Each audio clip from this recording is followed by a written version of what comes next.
Music, yes. Woo! Yeah, that's good. With Brian Ferry.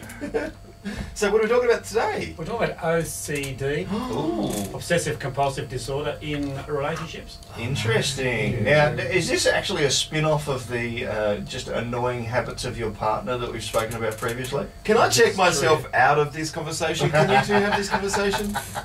Because I don't know, this could be a little bit personal. Now, the reason why we call it a disorder is because it will affect your normal way of doing things. So if it affects relationships or your ability to work or ability to study or to function normally as a person, then it's normally called a disorder. So Obsessive Compulsive Disorder. Yeah. So the obsessive compulsive means you are obsessed about doing certain things in certain times, and it becomes an irritation and to other people, and particularly. So, like, I mean, are we talking small things like insisting that the toilet paper has to come from the front rather than the back, or I mean, is it bigger than that? No, it can be anything, but I mean, there are some things that we do habitually which are okay, which we talked about last time. It can be irritating, but here it actually becomes like just painful to the point where this person is driving me mad because they insist on doing a whole heap of things. And one of the most common ones, of course, is they need to wash their hands. There's no touch, and they need to wash their hands. It is a serious thing, isn't it? Like, we've kind of joked about it, but it really is quite serious in relationships. It's very serious if the other person is actually going crazy and they're saying, look, if you don't stop this, I'm out of this relationship, which can happen. But there are ways to deal with obsessive compulsive disorder. Well, this is the Hans Kelder OCD intervention. Oh wow! Oh, frontier psychology right here on Ultra 106. He's come up with his own interventional strategy. Yeah, I have actually, and it's worked with a number of people. And the idea is, you see, the OCD thing is you actually feel the anxiety somewhere. So you're feeling anxious, and if things aren't in place, you actually get this anxious feeling. And the anxious feeling comes from security. And what often happens is that there are a lot of things out there that you can't control in your life, but this you will control. And so, for example, I had a woman who, some women who sort of need to lose weight. I forget what you call it again, when they get really thin. Anorexia. Thank you. Yep. That word just skipped my mind from. So what that is about often is that they can't control anything. They can't control their parents, they can't control their world, but they will control. They'll control what goes in their mouth. Yes, they will control their weight. And they feel good when they can do that. And if they can't, they feel slightly anxious. And so what you need to do is you need to look at the anxiety, you see, because it's the feeling of anxiety that makes you do what you need to do. And so if people feel the anxiety and they hate the anxiety and they get really sort of tight about the anxiety, then you actually compound the anxiety because you don't like the anxiety, and then you fight against the anxiety, you get more anxious. You get anxious about being anxious, you see.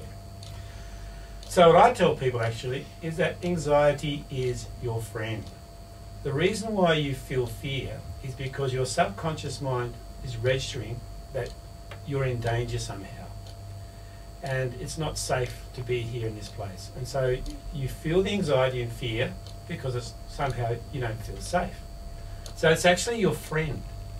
See, if I was to throw this book at you, right, you don't think, should I catch it? Your body will catch it. Yeah. Your subconscious mind takes control of your body responses. Yeah. Can we have a demonstration? Yeah, throw it at Joe. Yeah, there you go. Woo! That's a big book. It is a big book. It's a big book. But so to make sure it doesn't hit your head, you don't think, your body will react, right? Yeah. So it's an automatic response system.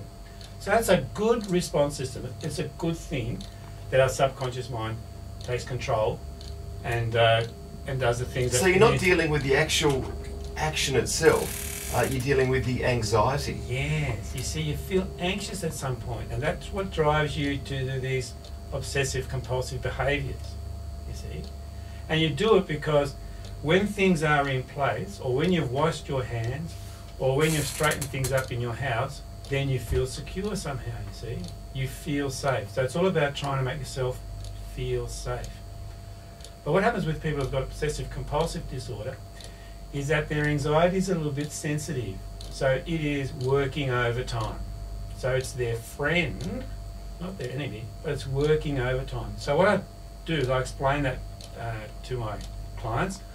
I say, look, what's happening is you're feeling the anxiety, respect your brain. Respect the fact that your brain and your subconscious is trying to make you safe. It's your friend, not your enemy. And then what I do, I say to them, you need to call it something, because you are not the problem. The anxiety is the problem. So if you call it something, like a friend, so I've had one person call it, say, Yoda, from Star Wars. And what I say, because I teach them to do the self-talk. So they feel the anxiety, they say, thank you, Yoda, for warning me. I really appreciate it, but I can take care of this myself with my conscious mind. And so you actually... Capable you are. That's very good. Capable you are, exactly right. And so you're overriding the anxiety with your conscious mind. Yes, and you're not. See that? I should be a counsellor. And very good. I'm unbelievable. Scott Huss, relationship psychotherapist. Yeah, you think potential? So what you do next time? There's listeners out there, and they feel the anxiety. Don't fight it. Call it a friend, right? And talk to it and say, thank you for warning me. It's okay. I can handle this myself. I don't need the fight and flight mode. And often if they see a therapist, I can actually find out why they respond the way they do. And often have something in their youth, something in the past, which has made them very alert to certain situations. Because they've suffered the pain in the past, the brain remembers it, very brilliantly designed, and it makes sure that it's not going to happen again. And so it'll create the anxiety. But now that you're an adult, or now that you're in a new place, you actually don't need the anxiety at that level. And so you need to rewire the brain, and you do that through cognitive behaviour therapy, which is self-talk.